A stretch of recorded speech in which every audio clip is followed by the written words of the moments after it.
اور کسی کو بھلی بات بتاتا ہے, جیسے نماز پڑھو بھائی, کسی کو گالی مت دو, محنت کر کے حلال کمائی کرو, بری چیزوں کو مت دیکھو مثلا, یا پھر کسی بری بات سے لوگوں کو روکتا ہے, یا کسی مسلمان بھائی کی مدد کرتا ہے, کسی انسان کی مدد کرتا ہے, تو ان تمام جو بھی نیکیوں کی وجہ سے جو 360 جو جوڑ ہے ان کا شکرانہ ادا ہوتا ہے کہ وہ گویا کہ اللہ تعالیٰ کا شکر ادا کرتا ہے.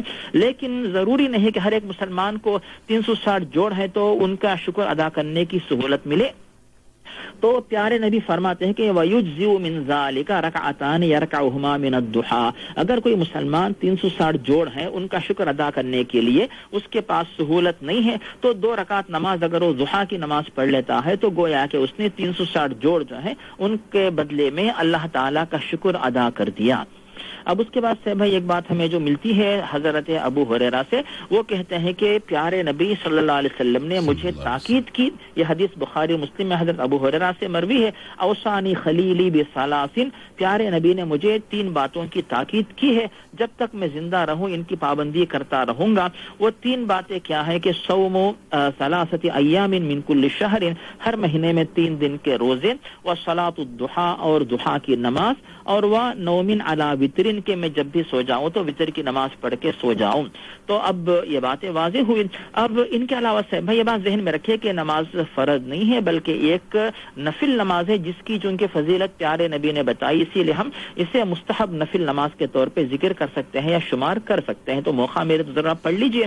اور اس کا وقت شروع ہوتا ہے سورج نکل کر سورج طلوع ہونے کے 15 منٹ کے بعد شروع ہوتا ہے. اگر آپ تبھی پڑھتے ہیں اس کا نام ہم کہیں گے صلاۃ الاشراق, یعنی اشراق کی نماز, جب سورج طلوع ہو کے بلند ہو چکا. اگر اس میں ہم تاخیر کرتے ہیں یعنی سورج گرم ہونے کے بعد سے لے کر ظہر کی اذان سے 20 منٹ پہلے تک اس کا وقت رہتا ہے, تو سورج بلند ہو کر ظہر کی نماز سے پہلے تک کبھی بھی ہم اگر اس کو پڑھتے ہیں, نماز ادا کرتے ہیں, اس کا نام علماء نے دیا صلاۃ الضحیٰ. تو صلاۃ الاشراق, صلاۃ الضحیٰ, یہ دونوں ایک ہی نماز, یہ 2 نام مگر ایک ہی نماز ہے. تو اس طرح اس کی پابندی کر کے جو ہے ثواب حاصل کریں. یہاں پر ایک بڑی فضیلت ہے بھائی, ترمذی میں حضرت ابو الدرداء سے, ابو ذر ابو الدرداء دونوں سے مروی ہے. شیخ البانی نے جو ہے اس کی فضیلت بیان کی ہے. وہ کہتے ہیں کہ اللہ تعالیٰ بندے سے کہتا ہے کہ اے آدم کی اولاد, اے انسان, اگر تم صبح جو ہے میرے لیے 4 رکعت نماز پڑھ لو گے تو آخر تک یعنی شام تک تمہارے کام جو ہے کامیابی کے ساتھ میں ہی مکمل کروں گا. تو اللہ تعالیٰ کا یہ وعدہ ہے. تو یہ نماز جو ہے 2 رکعت سے لے کر 2, 4, 6, 8 کتنی یعنی تقریباً جتنے آپ کے پاس سہولتیں پڑے, کم از کم 2 رکعت. اور کثیر تعداد کے بارے میں علماء نے کہا کہ اکثر تعداد 8 تک بھی یہ نماز آپ پڑھ سکتے ہیں. جسے بھائی جزاکم اللہ خیرن. اب ہم ٹیلی فون کال کا سلسلہ روکتے ہوئے آتے ہیں ایس ایم ایس کے سوالوں کی طرف. اور ایس ایم ایس پر سوال ہے 31 نمبر سے کہ وضو کی حالت میں کوئی ماں اپنے بچے کے پرائیویٹ پارٹس صاف کرتی ہے یا ڈائپر چینج کرتی ہے تو کیا اس کا وضو باقی رہے گا یا دوبارہ وضو کرنا ہوگا؟ جس صاحب اس سلسلے میں جو علماء نے تحقیق پیش کی ہے ہم ان تحقیقات کا خلاصہ پیش کریں گے. تو پہلی بات صاحب ہے, آیات و احادیث میں بتایا گیا کہ وضو کو توڑنے والے اسباب کون کون سے ہیں, اور احادیث میں جو ذکر ہمیں ملتا ہے کہ پرائیویٹ پارٹس کو ہاتھ لگانے سے بھی وضو ٹوٹ جاتا ہے. لیکن اس میں بھی علماء کے 2 قول ہیں کیونکہ 2 الگ الگ روایات ہمیں ملتی ہیں. تو اس میں جو جمہور کہتے ہیں کہ اس کی وجہ سے وضو ٹوٹ جاتا ہے, احناف کہتے ہیں کہ وضو ٹوٹتا نہیں ہے. اب آتی ہے بات بچے کے سلسلے میں کہ چھوٹے بچے کا جو ہے چھوٹے بچے کی صفائی کرنے کی وجہ سے پیمپر چینج کرنے ڈایپر جو ہے چینج کرنے کی وجہ سے جو ہے وضو ٹوٹتا کہ نہیں, یا پھر کسی ماں نے جو ہے جو اس کو چینج تو کر دیا, اس کی صفائی تو کر دی, صرف اس کا اپنے صابن سے ہاتھ دھو لینا کافی ہے کہ نہیں. تو ان تمام جو اقوال کی بنیاد جو ہے بھائی وہ ہمیں ملتی ہے یہ مغنی ابن قدامہ نے المغنی میں, شوکانی نے نیل الاوتار میں, ابن عثیمین نے لقاء الباب مفتوح. تو ان تمام مقامات پہ علماء نے جو بات پیش کی وہ یہ ہے کہ اس بارے میں 2 حدیثیں ہمیں ملتی ہیں. اور پہلے حدیث جو ملتی ہمیں وہ ابو داؤد اور ترمذی وغیرہ میں حضرت بسرا نامی خاتون سے, وہ کہتی ہیں کہ من مسا ذکرہ فليتوضأ. ارشاد نبوی ہے کہ اگر کسی نے اپنی شرمگاہ کو ہاتھ لگا لیا تو اسے چاہیے کہ وضو دوبارہ کر لے. اور مسند احمد میں عمر بن شعیب کی روایت ہے, پیارے نبی کا ارشاد ہے کہ ایما رجل مس فرجہ فلتوضا وایما امرأة مست فرجها فلتتوضا, کہ کوئی بھی شخص اپنی شرمگاہ کو ہاتھ لگا لے, مرد اسے چاہے کہ دوبارہ وضو کرے, اگر خاتون بھی اس طرح کر لیتی ہے اسے بھی چاہیے کہ دوبارہ وضو کر لے. اب یہ تو ہو گئی ایک روایت. دوسری روایت یہ بھی ابو داؤد و ترمذی میں حضرت طلق بن علی صحابی سے مروی ہے, وہ کہتے ہیں کہ ہم لوگ ایک دفعہ پیارے نبی کے پاس موجود تھے, ایک شخص مدینے کے باہر رہنے والا آیا, آ کر اس نے پوچھا یا رسول اللہ ما ترى في مس الرجل ذكره بعد يتوضا, وضو کے بعد اگر پرائیویٹ پارٹس کو کسی نے ہاتھ لگا لیا تو اسے کیا, اس کے بارے میں آپ کیا بتاتے ہیں؟ تو آپ نے فرمایا کہ وهل هو الا بضعة منك, وہ بھی تو تمہارے جسم کا ایک حصہ ہے. ان دونوں روایت کو جمع کر کے جمہور کہتے ہیں کہ ہم اس بات کو لیں گے جس میں بتایا جا رہا ہے کہ شرمگاہ کو ہاتھ لگانے سے دوبارہ وضو کیا جائے. حنفی علماء دوسری روایت اس کو لیتا ہے کہ نہیں, یہ ضروری نہیں, صرف اگر آپ کا ہاتھ لگا کسی نجاست کے مقام پہ, آپ اگر ہاتھ دھو لیں کافی ہو جائے گا, تو وضو کرنا دوبارہ ضروری نہیں ہے. اس کے سلسلے میں صاحب بھائی ابن عثیمین رحمہ اللہ نے جو دونوں احادیث کو جمع کر کے ابن تیمیہ بھی یہی بات بتاتے ہیں. ابن عثیمین ان دونوں کی تحقیق سلسلے میں یہ ہے کہ اگر وہ شخص جو ہے شہوت کے ساتھ اپنی شرمگاہ کو ہاتھ لگاتا ہے لطف اندوز ہونے کے لیے, ایسی صورت میں اس بات کا زیادہ امکان رہتا ہے کہ کوئی رطوبت وغیرہ خارج ہو جائے, لیکن بغیر شہوت کے ہاتھ لگائے تو وضو نہیں ٹوٹتا, دوبارہ وضو کرنا ضروری نہیں. شہوت کے ساتھ ہاتھ لگائے تو وضو ٹوٹے گا, دوبارہ وضو کرنا ہوگا. تو ان دونوں دلائل کو جمع کر کے یہ فیصلہ ان علماء نے سنایا.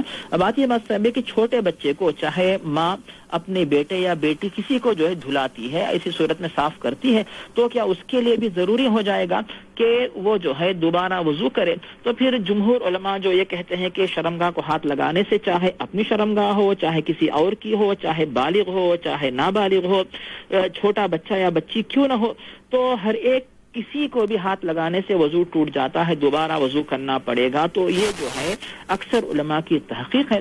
لیکن اس کے بارے میں جو ہے ابن عثیمین رحمہ اللہ نے, اور اسی طرح جو ایک فتوے کی جو فتویٰ آرگنائزیشن ہے اسلام QA انفو, اسلام سوال و جواب, ان علماء کی تحقیق یہی ہے کہ ایسا نہیں ہے کہ ماں اپنے بچے یا بچی کو اگر اس صفائی کرتی ہے, پیمپر ڈائپر چینج کرتی ہے, اس پر جو ہے اس کے لیے دوبارہ وضو کرنا ضروری نہیں ہوگا. صابن سے مثلا نجاست لگی ہے, صابن سے ہاتھ دھو لیتی ہے, ہاتھ کی صفائی کر لیتی ہے مثلا, تو یہی اس کے لیے کافی ہو جائے گا. تو ان علماء کی دلیل ہے صاحب, اگر اس طرح رکھا جائے کہا جائے تو پھر ماؤں کے اوپر, خواتین کے اوپر زحمت ہو جائے گی.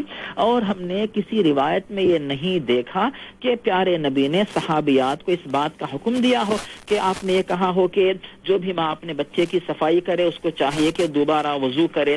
تو صحابیات کے آپس میں بھی یہ بات جو ہے کسی کے پاس سنائی یعنی معلوم نہیں ہوتی ہے کہ ایسی بات جو ہے ان کے پاس عام تھی.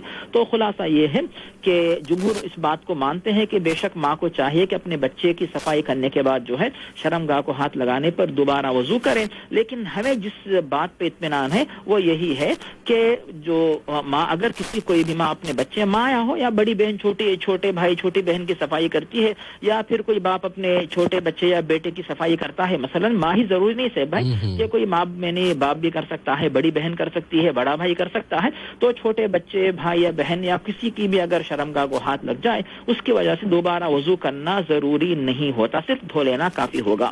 جسے بھائی جزاکم اللہ خیرن. اور 31 نمبر سے دوسرا سوال ہے مولانا کہ اگر کوئی عورت عصر کے وقت حیض سے پاک ہو جاتی ہے تو کیا وہ ظہر اور عصر دونوں نمازیں ملا کر پڑھے گی یا بس عصر کی نماز پڑھے گی؟ جس سب اس بارے میں سورۃ النساء کی آیت نمبر 103 میں اللہ تعالیٰ نے جو واضح فرما دیا کہ اللہ تعالیٰ جو نماز مسلمانوں کے اوپر وقت مقررہ کے ساتھ فرض کی گئی, یہ بات واضح ہے.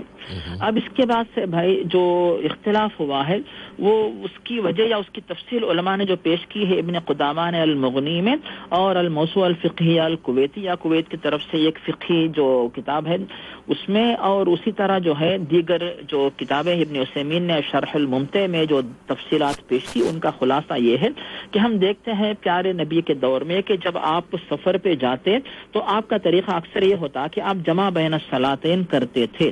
یعنی ظہر سے پہلے اگر آپ نکلتے تو پھر جو ہے آپ اتنی تاخیر کرتے کہ ظہر و عصر یعنی عصر کے ٹائم پہ پڑھتے, یا ظہر کے بعد نکلتے تو پھر آپ جو ہے ظہر کے وقت ظہر و عصر پڑھ لیتے. اسی طرح آپ شام میں نکلتے مغرب سے پہلے تو پھر جو ہے مغرب و عشاء تاخیر سے عشاء کے وقت پڑھتے, یا مغرب کے بعد نکلتے تو مغرب و عشاء دونوں کو ایک ساتھ پڑھ کے پھر آپ جو ہے سفر جاری رکھتے. تو مطلب یہ ہوا کہ یہ جمع بین الصلاتین کی احادیث کو جوڑ کر بعض علماء بلکہ اکثر علماء بلکہ سبھی جمہور کی تحقیق یہ ہے کہ اگر کوئی بھی خاتون جو ہے عصر سے پہلے حیض یا نفاس وغیرہ سے پاک ہوتی ہے یا کوئی غیر مسلم مسلمان بنتا ہے تو ایسی صورت میں ان سے کہا جائے گا کہ تم کو چاہیے کہ ظہر و عصر دونوں کی قضا کرو, کیونکہ پیارے نبی نے عصر کے وقت ظہر عصر دونوں کو آپ نے ادا کیا ہے, اسی طرح عشاء کے وقت آپ نے مغرب عشاء دونوں کو ادا کیا, تو عذر کی وجہ سے آپ نے کیا, لیکن اسی کو عمومی طور پہ ہم نافذ کریں گے. یعنی یہ صحابہ کرام کی تحقیقات ہے, اس سلسلے میں کوئی صراحت کے ساتھ حدیث نہیں ہے, کوئی دلیل نہیں ہے, یہ صحابہ کرام کے اقوال, صحابہ کرام کی تحقیقات اور ان کا اجتہاد, اور جمہور نے بھی اسی بات کو مانا ہے کہ اگر کوئی خاتون صبح فجر سے پہلے جو ہے حیض سے پاک ہوئی مثال کے طور پہ, تو اس کا مطلب یہ ہوا کہ فجر کی اذان تک عشاء کا وقت باقی رہتا ہے. اسی اعتبار سے اس خاتون سے ہم یہ کہیں گے کہ تم جو ہے مغرب و عشاء دونوں نمازوں کو جو ہے تم پڑھو فجر سے پہلے,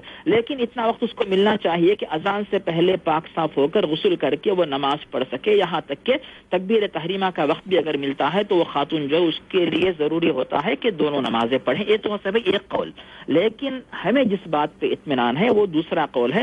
یہ تحقیق حنفی مسلک کی ہے, اور اسی طرح ابن عثیمین رحمہ اللہ نے دوسرے قول کو ترجیح دی جو ابھی میں پیش کر رہا ہوں. وہ یہ ہے کہ جب مغرب کا وقت نکل چکا, عشاء کا وقت داخل ہو چکا, کوئی خاتون عشاء کے وقت پہ جو ہے پاک ہوئی, تو ہم دوبارہ اس سے یہ کیسے کہیں گے تم مغرب کی نماز بھی پڑھو. اور اسی طرح کوئی خاتون جو ہے عصر کے وقت پاک و صاف ہوئی اور ظہر کا وقت نکل چکا, تو اللہ تعالیٰ اس عورت سے عصر کے بارے میں کیوں پوچھے گا, یعنی ظہر کے بارے میں کیوں پوچھے گا, حالانکہ ظہر کا وقت نکل چکا, عصر کا وقت داخل ہو چکا.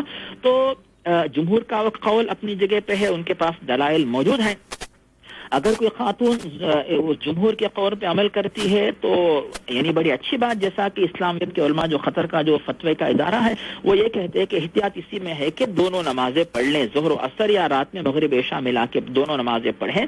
لیکن ہمیں جس دلیل پہ اطمینان ہے وہ ابن عثیمین اور ان سے پہلے حنفی مسلک کے علماء ہیں, تو اس تحقیق پہ زیادہ اطمینان ہے کہ اگر کوئی خاتون ظہر کا نماز یا اس کا وقت نکلنے کے بعد پاک ہوئی تو صرف عصر سے نماز کا آغاز کرے, کوئی خاتون رات میں مغرب کا وقت نکلنے کے بعد عشاء کے وقت پاک ہوئی تو صرف عشاء سے آغاز کرے, مغرب کی قضا کرنا اس کے لیے ضروری نہیں ہے. تو ان باتوں پہ ہمیں اطمینان ہے. تو سیف بھائی اس بارے میں کچھ آپ کہنا چاہیں گے؟ مولانا میرے ذہن میں یہ پہلو تھا کہ نبی کریم صلی اللہ علیہ وسلم صرف سفر میں ہی تو نہیں ظہر اور عصر اور اسی طرح مغرب اور عشاء جمع کرتے تھے, بلکہ آپ نے تو مدینہ میں رہتے ہوئے بغیر کسی مجبوری کے, بغیر بارش کے, بغیر اس کے کوئی بھی وجہ نہیں تھی, من غیر خوف ولا مطر, من غیر خوف ولا مطر, نہ بارش تھی نہ خوف تھا, تب بھی آپ نے اس طرح کیا. جی اس وقت آپ دو نمازوں کو جمع کر رہے ہیں, اس کا مطلب یہ ہے کہ دونوں نمازوں کا وقت تھا. اس کو یہ دلیل یہاں سے لی جاتی ہے کہ جب عشاء کے ساتھ مغربی پڑھ رہے ہیں یا مغرب کے ساتھ عشاء پڑھ رہے ہیں تو دونوں نمازوں کا وقت ہے, تو اس لیے بہتر یہ ہے کہ وہ دونوں نمازوں میں سے جس کا بھی جو بھی وقت آ جائے تو دونوں نمازیں پڑھ لے. اسی طرح ظہر کا اس کی دلیل یہاں سے یعنی اس حدیث سے لی جاتی ہے, ورنہ سفر میں تو پھر وہ تو اس کے الگ احکام ہے نا. جزاکم اللہ خیرن. اور اس میں مولانا اب چونکہ ہمارے پاس صرف 1 منٹ باقی ہے مزید, تو اسے 1 منٹ میں اگر اگلے جمعے اور ہفتے کے روزے کے حوالے سے کچھ مزید معلومات آپ سامعین تک پہنچانا چاہیں تو پلیز. جی صاحب ہے, جو شروع میں ایک ساتھ کسی صاحب نے سوال کیا تھا تو اس کے ساتھ ہم نے بتایا کہ اس روزے کو رکھنے کی کوشش کریں, اور اس روزے کی فضیلت جو بتائی گئی کہ اس کی وجہ سے گزشتہ 1 سال کے صغیرہ گناہ جو ہے وہ ہیں, تو 9-10 روزہ رکھیں, اور 10 تو اہم ہے, 9 اس کے ساتھ ساتھ جو ہے یہ بھی اضافی روزہ ہے, اور دونوں بھی مل کر ملا کر رکھنا ہے ثواب کا کام ہے. اسی وجہ سے 9 کا روزہ چھوٹ جاتا ہے تو پھر 10 کے بعد 11 کو جو ہے 10 کے ساتھ جوڑ لیا جائے, اس طرح جو ہے دونوں روزے رکھ کے زیادہ ثواب حاصل کریں. جزاکم اللہ خیرن. اللہ تعالی ہم سب کو ان روزوں کا بطور خاص 10 تاریخ کا روزہ رکھنے کی توفیق عطا فرمائے, اور اس طرح ہم اجر کما سکیں گے, اپنے گناہوں کی بخشش کا انشاءاللہ تعالی یہ ذریعہ بنے گا. انشاءاللہ تعالی آئندہ جمعے کے روز اس پروگرام میں سامعین آپ سے دوبارہ ملاقات ہوگی.